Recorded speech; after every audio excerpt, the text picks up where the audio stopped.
Hello, everybody, and welcome back to another episode of the Mayor Tyler Moore Show here on the Kokomo Post. Hopefully you can see and hear me well. Having some internet issues, but that's fine. We're going to work through those today. This show is partnered with Robert Miller and Son Furniture here in Kokomo. My name is Drew Larison. This is MTM. Mr. Mayor, how are you? I am holly and jolly. You look holly and jolly. Holly and jolly. You are mixing right into the set today. I am. I love Tis that. the season. Love that. 2 days away. Hopefully true. everybody's getting ready. Christmas is coming quickly. Yeah, we had a December live sweepstakes on Friday night in this studio. That was a lot of fun. Gave away $7,000 worth of prizes. It's crazy. 12 different prize packages, $7,000 total.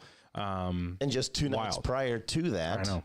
you guys were at the Coterie. We were at the Coterie. It was trivia, giving away almost $2,000 worth of prizes. Last week was just a wild Crazy. week. Like we always say at the end of November, honestly, from the post party for the first Friday in October to the end of the year, like if you work here or are involved in any way, buckle in. Like the last quarter of the year at the Kokomo Post is a wild time.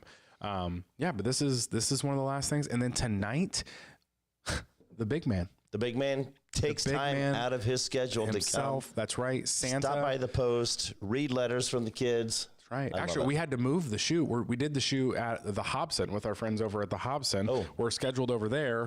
Our office is just a mess. It wasn't worthy of Santa. So it's a debacle here. There's just too much glitter, which he might have liked it. Yeah, he might have. I don't know. Maybe he would have felt at home over there. Maybe. But here we are. We're doing that over at the Hobson tonight. Shout out to our friends over there at the Hobson for letting Santa come and open some letters. So if your child did send in letters from the kokomopost.com/Santa, Santa will be reading those letters live and making sure we're getting all those lists checked for 2 days. Are you done shopping? Are you all good to go? I thought I was until I received a text from my wife just moments before I walked into the office. So it looks like we got a little bit of running. Who got forgot? No, you don't have to say that. Okay. Yeah, she takes inventory. I mean, I can bet money on it, and I know nobody would take the bet because it'd be a sure thing. But we think we're done. Takes inventory, gets things wrapped, and then it's like, oh, so and so looks a little thin over here, or I probably need another stocking stuffing here, or what about so and so? Yeah. So well, I don't know. We started a new tradition at our house where the kids still get obviously gifts from Santa. Can't keep that guy from coming. But the big gift for the kids from Aaron and I is like we do some sort of like trip. So we're going and we always leave December 26th. The kids don't know where we're going until Christmas morning. That's awesome. I love it. That makes shopping for them a lot easier. Yep. I mean, we just had to like jump on the internet and buy some flights and stuff. So there you go. Yeah. And it's fun too. It makes good memories and everything like that. Son Furniture. I actually got to we do lives with them every other week. Show what's going on the showroom floor, and they've got a lot of great stuff. They've got some great clearance items right now. As well as the mattress center has those holder mattresses in it. And that was a cool thing to see like in person. I've heard about it a lot. We've talked about it a lot the last few weeks. But Robert Miller and Son is officially the exclusive retail partner for holder mattresses here in Kokomo. So shout out to them. Go see them. Still time to buy something for Christmas. You know, maybe it's a good present, something like that, or get your house ready for company that's coming. And a lot of families celebrate Christmas after the actual holiday, just because of people traveling and doing other things. I mean, so got plenty of time. Love that. Yeah, so go see our friends over at Robert Miller. They've got a lot of great sales. I think it's like 30% off with cash or check, 25% off with credit card, and it's just wild. And a lot of really great quality things in that clearance section right now too, so you don't have to wait for it to come in. It's right there. Just take it home. So awesome. Well, kind of interesting question since Christmas is in 2 days, but what's going on at City Hall this week? It's a little quiet. I mean, a few little end of year things. I think I mentioned last week we had a special Board of Works meeting earlier this afternoon or this morning because typically they fall on Wednesdays, but had to move what would have been the last one of the year, up a couple days in order to get it, since city offices are closed tomorrow and on Christmas. So got a few end of year contracts awarded. Kind of did some shuffling, made a few other purchases to encumber some money, and so we're gonna roll right into the new year with a little bit of momentum. But outside of that, it's going to be a couple quiet weeks up in City Hall. A lot of people getting some leftover vacation time in, and a lot of how that works.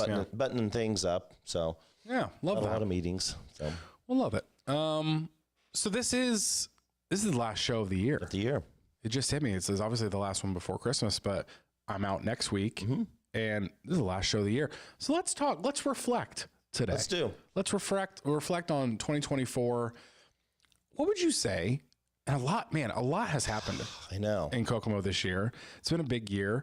What would you say like Kokomo's biggest milestone or like success that happened for the city this year? Breaking ground on the Hotel Conference Center. There it is. Yep. How many years in the making? Actually, I believe 8 from the initial announcement, but probably 11 or 10 or 11 in the planning or talking. That's wild. So, 8 years from the first over a little public announcement, and the renderings were released and such, but then those got shelved and set on hold, and here we are. Love that. So, how's that coming, by the way? Great. They're ahead of schedule. Now, it depends on how weather goes, but they're still pouring walls for the lower level of the hotel now, and still digging on both sides. So they're moving right along. It's been great. Hagerman has been an outstanding contractor for the project, and of course, hotel privately owned, convention center publicly owned, but both being constructed consecutively just because of the connection and the ground and everything, and having the workers and equipment there. So love watching it come together. Yeah, it is fascinating. I like driving. Like, I didn't know. I drove by like they were going into the earth. I was expecting things to go up, but they're going down, and it was kind of crazy to see. Do you have a favorite memory of Kokomo this year?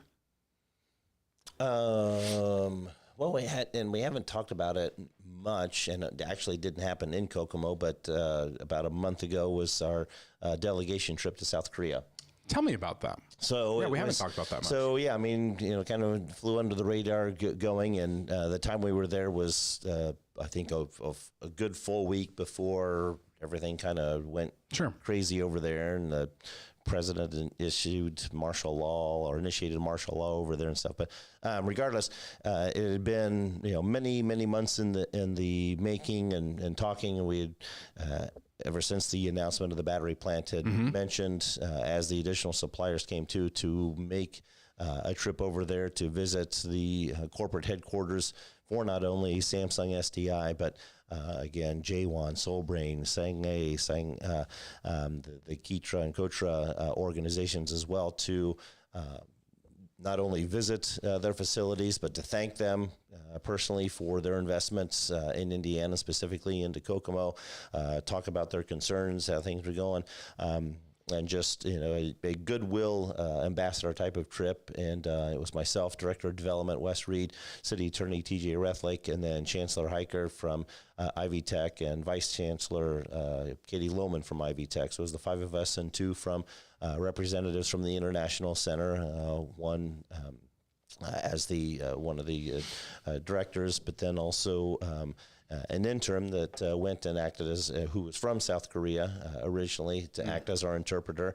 Got to meet her parents, her father over there while we were visiting, but it was just incredible to see that. I mean, we spent most of the time in Seoul, but it's basically like taking the populations of Indiana, Ohio, Illinois, Kentucky, and Michigan and cramming them all into the state of Indiana.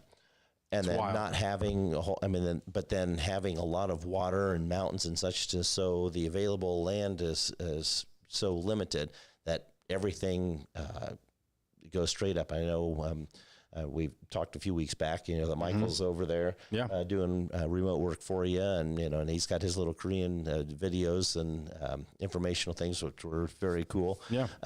But yeah, it's just, they're such a prideful people for what they've accomplished and from where they were in the early 50s after their Civil War, but they're also very still appreciative of the support that the United States gave then and continue to give as they work their way out of ruins and have now become, the leaders in technology, across the globe. So it's amazing.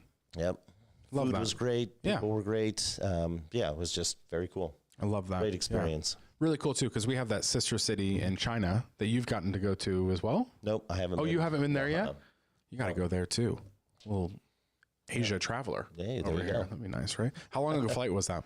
15 hours. Is that your longest you've Yes. ever done? Yep. How was it? Not as grueling. Didn't seem as grueling on the way back because they had in-flight movies and the little screens on the back of the headrest, and so that made it nice. You got headphones and kind of sleep and off and on and everything. I kind of did a little bit of that, but on the way back, I binged watched the Lord of the Rings series. Oh my gosh! Yeah, that'll do it. Yeah, that'll get you home. Yeah, I was like, oh, we're almost here. One nap and 3 of those, and you're home. Love that. Very cool. Awesome. Well, let's talk about going into 2025. Big year in 2024. Lots of stuff going on in 2025. What would you say like the city's top priorities are in 2025? We're still going to see a lot of dirt getting moved, but it's going to be for housing. I know there was the announcement a few weeks ago about the $110 million project, the hub out near the battery plant, sandwiched between the supplier's site and Ivy Tech. They're just north of Morgan Street. So not just that, but we'll start seeing a handful of others. I know there was the announcement of the Elwood right there on Hofford and Elizabeth. There's Buckingham's doing one off of Judson Road, just west of Northwest Park.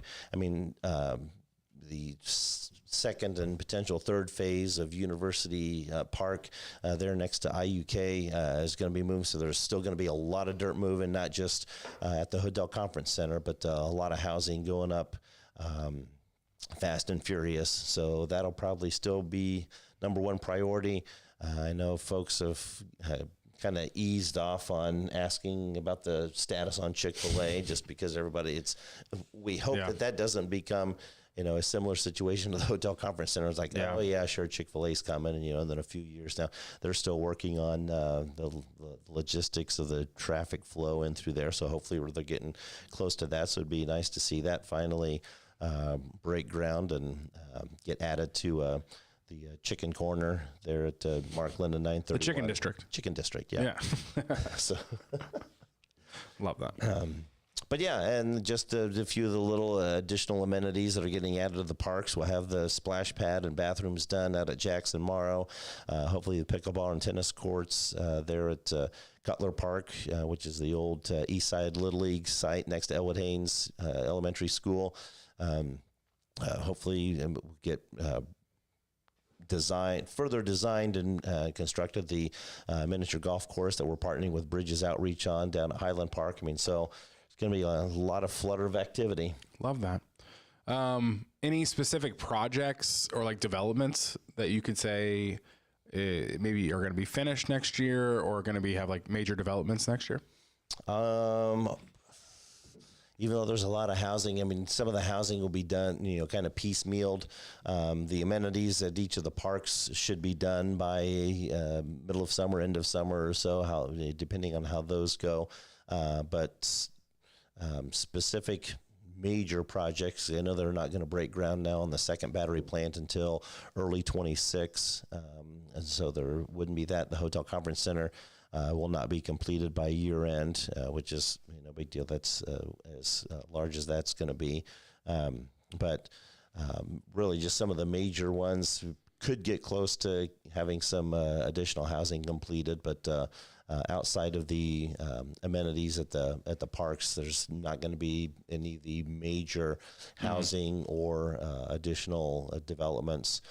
I know there's a warehouse type of facility just to the east of the battery plant site that's being constructed. That will probably get done, and I think we'll house a logistics company, and so that'll be an additional Lego piece out in that area. So that'll probably be it. A lot of stuff. Yeah, we're going to get like stuck there. There's so much construction and development happening, but like none of it will get finished yet. Right so away, we just got to wait for it. And then all of a sudden, all of it's going to be done. It's going to be crazy. Yeah.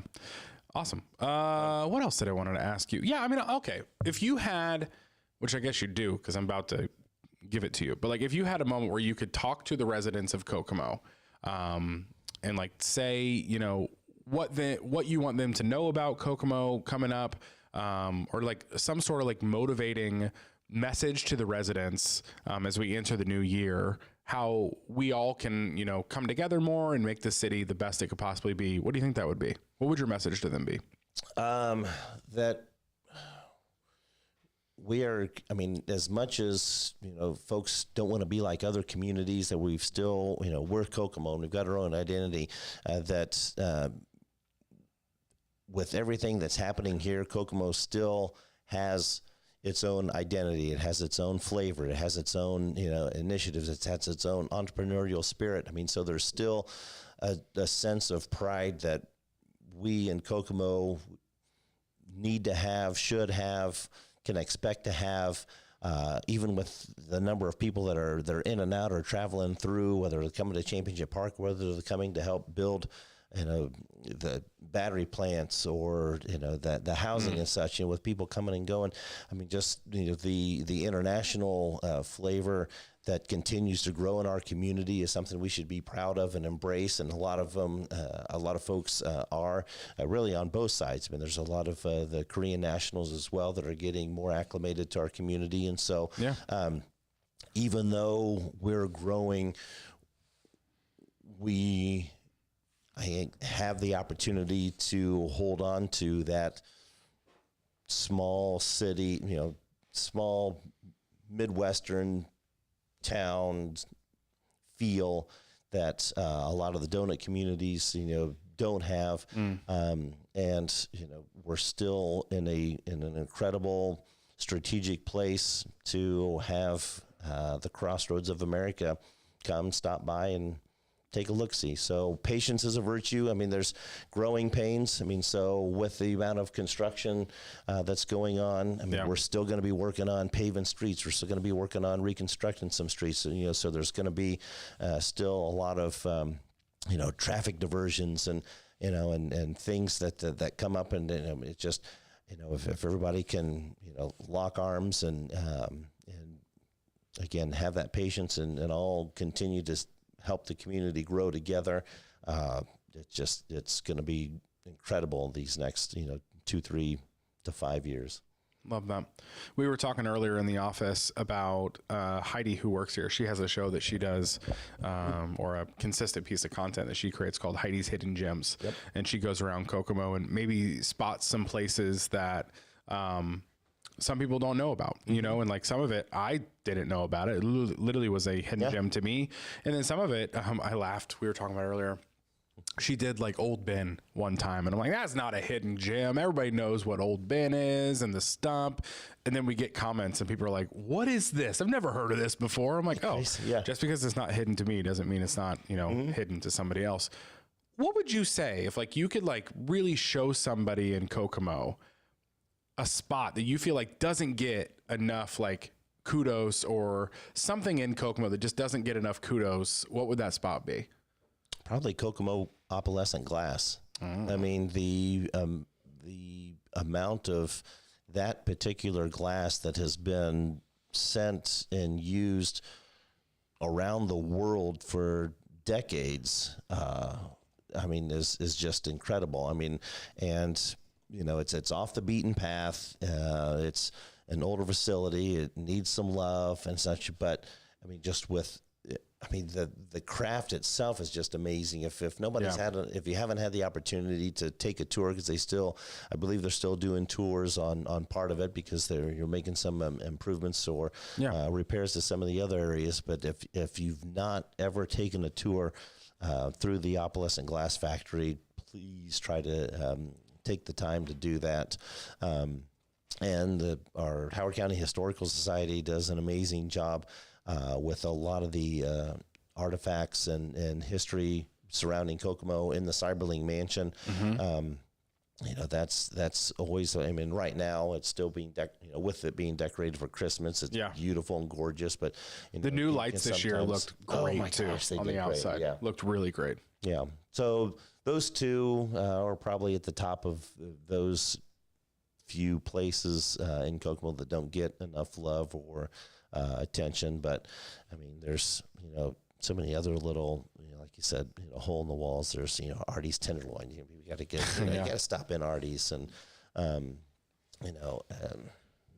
just it's classic spots. Classic spots. Yeah. Would you say, which we all have this, right? Like every year, all of us grow in certain ways, and the only way we grow is by lessons that we've learned. Some more expensive than others, or some harder than others. What would you say, like the biggest lesson you've learned from being a mayor this year? That it's a deep question. Yeah.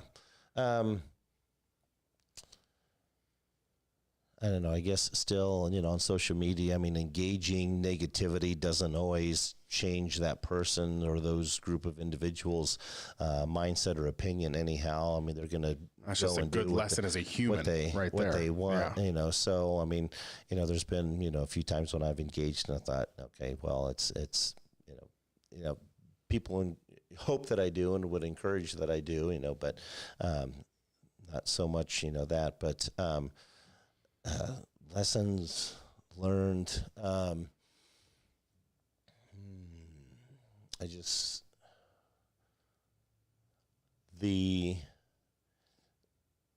think taking for granted the amount of communication that I feel is coming out of my office or from the city administration or even within the administration or within city departments, still isn't to the level that some people expect. I mean, it may be considered adequate by, certain standards and certain expectations and such, but being more informative. I mean, not necessarily transparent, because I feel that my door is always open and that I'm approachable, that, there's opportunities where people can email, they can call, they can post, they can stop in, or ask questions and such, and but maybe providing more opportunities like that for those that may not be able to hit those other or may not feel comfortable enough to do, but just the importance of enough communication when I guess it seems like that. Even though it may be adequate, there's still certain expectations from some. Sure. Folks. I have a quote. Over communication is impossible. Yep. Truly believe that. I feel like it's really impossible to over communicate. Yep. And that's from an organizational standpoint or a personal standpoint. All right. Last question. Ooh. Okay. Have you ever heard of the idea of having a word of the year? No, I haven't. No. So it's the idea. It's kind of like that similar topic of like New Year's resolutions and things like that. But like, if you could choose, you're looking for one area or one category that you just like really want to be focused in on, in your life for like the next year. So like, I know somebody personally, theirs were flexibility. And not just like doing yoga, but that might be a part of it. They struggle maybe with being like too rigid, or like they are too black and white, and they struggle with like really looking at things through a flexible lens. So they want to be more flexible. So throughout their year, they want to be able to like work on that. My word of the year was health. I wanted to like really be focused on my physical, mental, and financial health in 2024. That was like the goal of mine. So like everything I did, I kind of like looked through that lens. I'm like, is this helping my health? Yeah. If you had to come up with a word of the year for the city of Kokomo. Oh, for the city. So not just me, for the not city just you, of Kokomo. the city of Kokomo's word of the year in 2025. and I'll give you a break because this is on the spot. Maybe it's a phrase. It doesn't have to just be one word. But what would be your like word of the year for the city of Kokomo in 2025? Or the thought or the mindset of the year?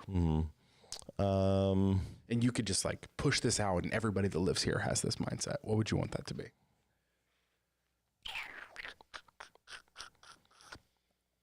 I'm making them think today, folks. I know. Maybe unity. I mean, just with different initiatives and different thoughts and different plans, and and people wanting to start businesses or struggle in existing businesses, and I mean, I get that we're known for that anyhow. I mean, that's the Kokomo Strong phrase that was coined, that when the community needs each other most, we lift each other up. We're there for each other. I think we need to keep that mindset and try to do that without waiting for a tragedy or waiting for a disaster or waiting for something to happen. I mean, there are things happening that if we collectively continue to come together, that we will continue to epitomize that Kokomo Strong label, not just when a tornado hits, during tough times. I mean, it may not seem that it's tough times, but there are a lot of people that are going through some tough times that we may not see or hear. But I mean, there's a lot being done, to support that. I mean, the rescue mission is going through a huge expansion. First City Recovery is doing the same thing, and so you're going to have almost like a campus there that's going to address the needs for the homeless and the those that are struggling from addiction and potential mental health issues and stuff. I mean, so there's that, and then there's so many projects coming together, housing wise, that there are people that may be living in close proximity to that. It's like, man, I lived here because I loved looking across that field or whatever. Well, hopefully if they come together and embrace the projects and be welcoming to the neighbors that are going to be eventually live there and such, and I don't know. So I just maybe think unity or community. Because there's unity in community. And they rhyme. So that sounds fun. I love that. Yeah. I mean, better together. Better together. Right? Yeah. Okay, cool. So I asked you a lot of questions today, and I don't know if you guys, I mean, school's out. It is. So in the Kokomo Post and Larissa Media office, that means my children are running around somewhere out there. And I asked my son earlier, do you have any questions for the mayor today? Oh, good. And I think it's fitting that the last question of the year comes from the brain of a child. Jude Larison. He wants to know, and I'm going to make him watch this back later because God knows what he's doing out there right now. What does it feel like to run a whole city? Jude in office. Really, it's an emotional roller coaster. I mean, I get asked that, what's it like? What's a typical day like? What do you do? And, do you like being mayor? What are the biggest challenges? I mean, it's, when people ask if I, enjoy my job, and I've said this all the time, I said, without hesitation, I do. I love my job.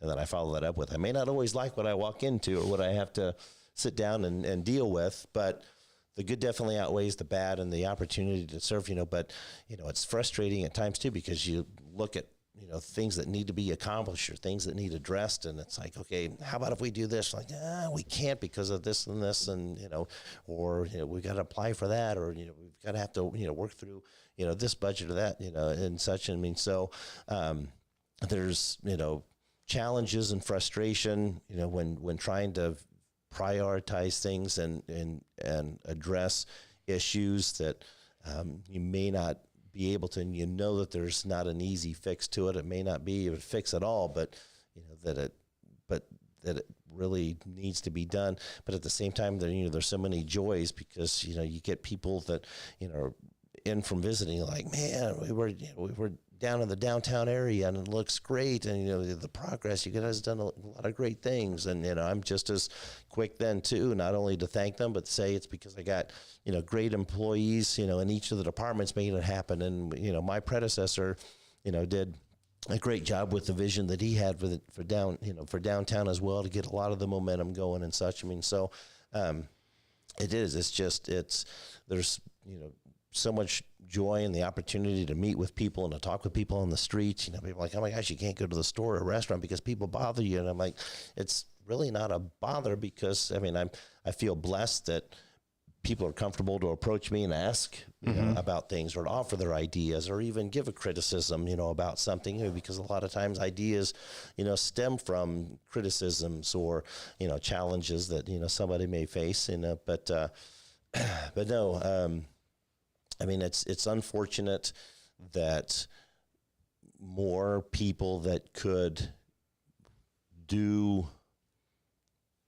good things as an elected official choose not to get into politics, if you want to call it that, because of the fear of setting themselves out there, AKA social media. And such. The fear of, either public criticism or, Sure. Negative, comments, and such on what he or she may be doing or may not be doing and such. And so, I guess it's tough. I've got great support at home. I've got great support at City Hall and in each of the departments, throughout the city, and great support throughout the community. Whether things are going good or bad, there's still that support. So, I'm blessed. Great answer. There you have it, Jude, in office, for that question today. And thank you, Kokomo. Thank you for Kokomo. another great year of the Mayor Tyler Moore Show. Thank you to Robert Miller and Son for being the partner of this show that we do here. And thanks for producer Dylan, new to the show this year. Thanks for all the questions. Thanks for all the views. Thanks for all the comments and the support of this show through 2024. And happy to say we'll be back in 2025. Just thank you, next Kokomo week. Post, for wanting to do this podcast. You go. That's nice. Yeah. You guys are constantly turning up positivity and making it louder. Yeah. And, always focus on the great things in Kokomo. And so I appreciate this opportunity weekly to sit down and chat with folks in the community, and you and the staff as well. Love it. Well, thank you. Thank you for taking the time to do it. And thank you, Kokomo, once again, for all the support you give to this show and all the shows here at the Kokomo Post. And here's to 2025. Thanks for watching this episode of the Mayor Tyler Moore Show here on the Kokomo Post, partnered with Robert Miller and Son Furniture. Dad joke. Ooh, got to end on a strong note, right? Okay, it's a little longer. It's not just the you go, hey, what do you do this? And then it's a little longer, and I don't think I've said it before. So this second grade class, their Christmas project was, to draw what Christmas means to them. And so the kids, all started drawing fervently and everything. And so when they were done, the teacher, called Susie up first and said, Susie, show us your picture. And she turned around and it was a picture of, a Christmas tree and a big pile of presents on one side and a little girl standing there, and then just two presents here and a little boy. And she said, this is what Christmas means to me. And this is our Christmas tree. And these are all of my presents. And these are my little brother's presents. And she's like, okay, that's a great picture, but that's not quite the true meaning of Christmas. So Stephen, why don't you come up? So he got up there, and it's why we celebrate Christmas. And she's like, oh my gosh, Joe, that's so wonderful. That's beautiful. And she said, and you've got the manger scene. She said, but I couldn't help but notice that the one figure standing on the side, it kind of looks like Santa Claus. Is that Santa Claus? And he goes, no, that's Round John Virgin. Do we have this picture? Do we have that picture? Are you kidding me? No. Why did it end? No, I don't know.